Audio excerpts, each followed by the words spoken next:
I remember he had really interesting stories, interesting feedback, and interesting questions. He was what I already thought would be the film nerd. His freshman year, because he was chosen as the director, I saw what was possible. I saw that he was a leader, is a leader, has a vision that could be very strong. And my favorite memory was how frustrated he would get, but he showed up every single day, period. His junior year, that's when I really saw what I saw his freshman year, which was in his documentary, which was real, it was authentic, it was Kristian. The creativity and the cinematography, the beautiful moments he captured in his documentary. And then when COVID happened and I had my sister who was struggling with her business to make films and videos, and then she contacted me and I was like, no, here's a student. And of course, the first person I thought of was Kristian because he is an editor through and through, likes to sit in front of a computer for hours. So in quarantine, he was perfect. And the way he interacted with another adult in a completely different business world, I felt like an actual mom that was like, this world is better because he's in it. So she allowed us to get on Saturdays, and I feel like I've done better shots because I had more time and we had more accessibility to everything in the entire school.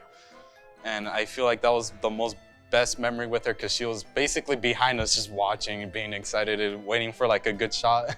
Usually I take a really long time to do a shot, and I guess she was surprised that I was able to shoot it quickly and fluently basically.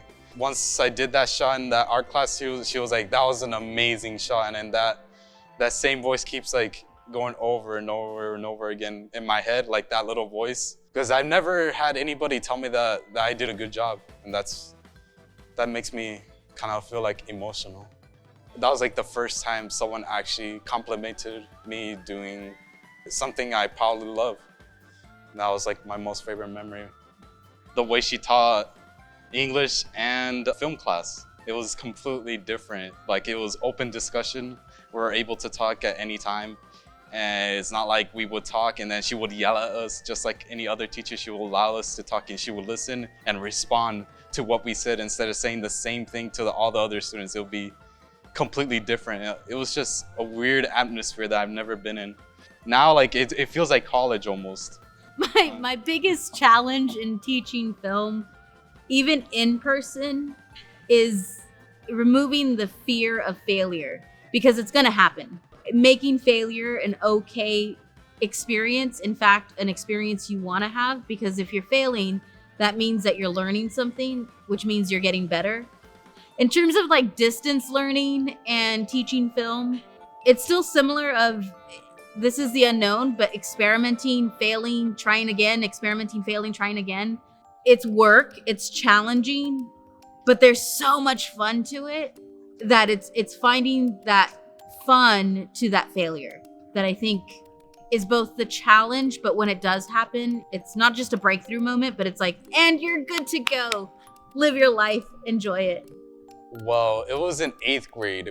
They made us select our electives, and I randomly chose film. It was not intentional that I was gonna join film at all.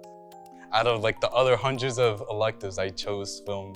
It motivated me because I never had a voice in my life. I've never been listened to. I love making films because people listen to you with your stories, so you have a voice to bring out stories and people are able to relate to them and understand them or give a new perspective on them. That's what motivates me to continue in this career. I never considered myself as a leader until freshman year. I got picked as a director and I was like, no.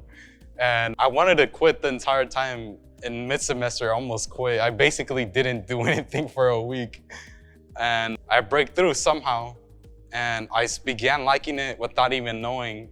And sophomore year, I guess I started just doing it like naturally. I was purposely being ignorant. I was like, I hate this, but truly I did like it. It was super satisfying that I was able to lead a couple of people to make one film. The arts have always been like a safe space.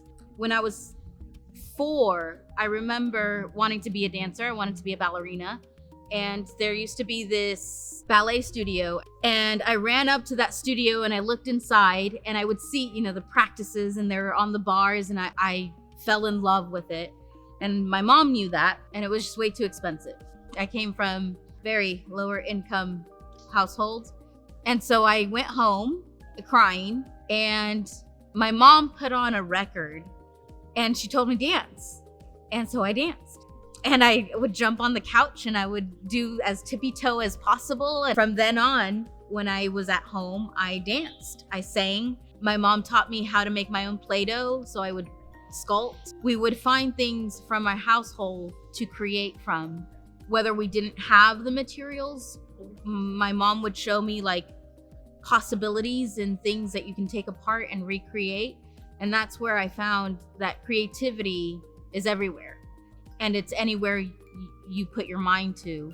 And that's how my art background, I guess, started to develop. It's how my academic self began to develop, because if I didn't understand something, I would doodle, or I would create a story with it, or I would draw it out, or I would sing it out. I found a way to connect my academic self to my artistic creativity.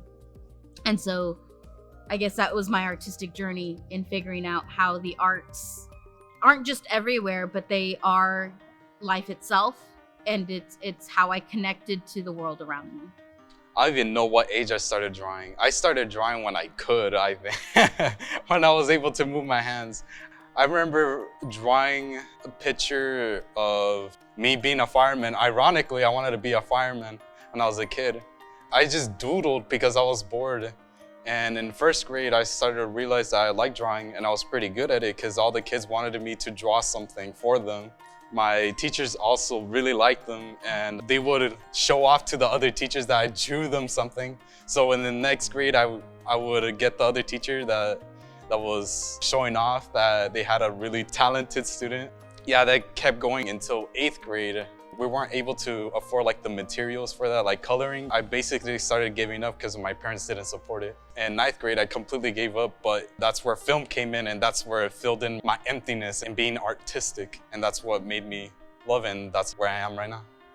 The arts are what helped me learn. I'm a very visual person, so math, English, science, if there's not a picture that's associated with it, I blank out. But aside from that, the arts are collaborative, they're creative, they force you to problem solve. And so as a teacher, utilizing the arts in whatever mode that may be has always made sense to me. It was about like, no, tell me more about it, create something from it, apply it, use it. How would you use it in real life? And that's kind of where the arts is connected, not only to the classroom, but to the world. I can say that I look at the world differently now, way differently. And it's more challenging, but it's more fun. It just have affected me like in the way I process everything. I'm super grateful that art has came to my life. That sounds funny to say like the arts is life, but it imitates life. It is life. Your life is the ultimate art form. You create what you want to see from it. And so if you take film or sculpting or pottery or whatever art class you're taking, it kind of creates your identity and it helps you develop your identity.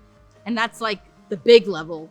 On the academic level, it's about the communication, the creativity, the problem solving, the collaboration, like all of that stuff, which is great.